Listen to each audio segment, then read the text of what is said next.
Hey there, Caitlin here, SNAP-Ed nutrition educator in Waldo County, Maine. When we think of oatmeal, we usually think of sweet things like bananas, cinnamon, berries, brown sugar, right? But what about savory things like onions, spinach, meats, garlic, cheese, eggs, tomatoes? Today we're going to make savory oatmeal, and I know it sounds a little crazy, but it's absolutely delicious. Just stick with me. So to our pot, we're going to add some low sodium, low fat stock. You can use chicken or veggie or whatever you have around. And then instead of milk, I used a little bit of light coconut milk. I only had like a couple tablespoons left, but that was enough for us. Isn't that so cool? I was so mesmerized by how this looked. I just stood there and watched it.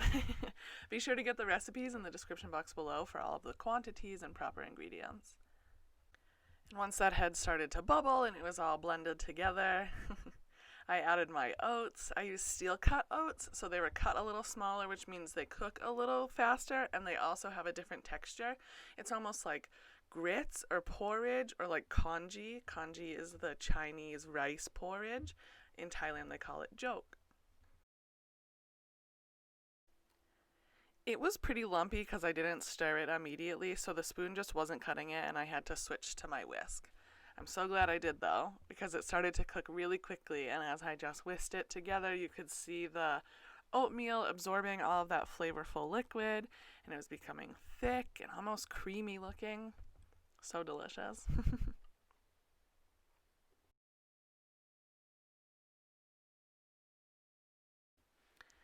Try your best to get all those lumps out, but I mean, it's oatmeal, it's homemade oatmeal. Do your best, right? The good stuff's always a little lumpy. So once I was whisking and I could start to see the bottom as I was moving the whisk away, I decided to let it just chill for a second. Then I added an egg. You guys, I'm so proud of myself with this egg. Somehow I managed to not break that yolk until the very end.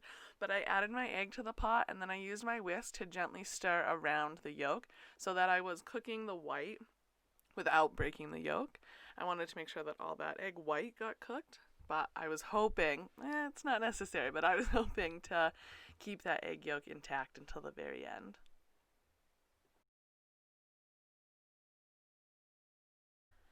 I don't know how, but somehow I did it, friends, and there's that egg yolk. Now I'm going to add my cheese. I actually measured it out. It's amazing how many calories just like a tablespoon or two of cheese can add to a whole dish. So by measuring it out, you're actually making sure that you're getting the calories that you signed up for in the recipe. See how you can see the bottom of the pan as I scrape my spoon? It doesn't really flood back. That's the texture that I'm looking for. I don't want it to be overcooked or mushy or burnt or anything. Now it's time to transfer it to a bowl. I added some tomatoes. Look at that yolk, you guys. It's still intact. I can't even believe it.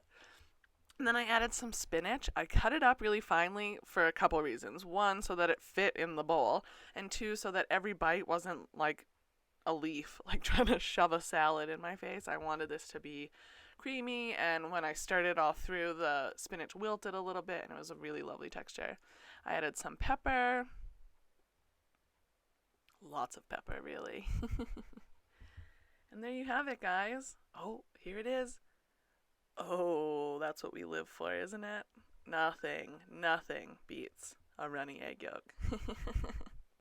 At least that's what I think. Well, thank you guys so much for watching. Be creative. This is your chance to really make something crazy. Just go for it. Stay safe, wash your hands, have fun with it. Please subscribe, it really helps us out a lot. And head to mainsnaped.org for more.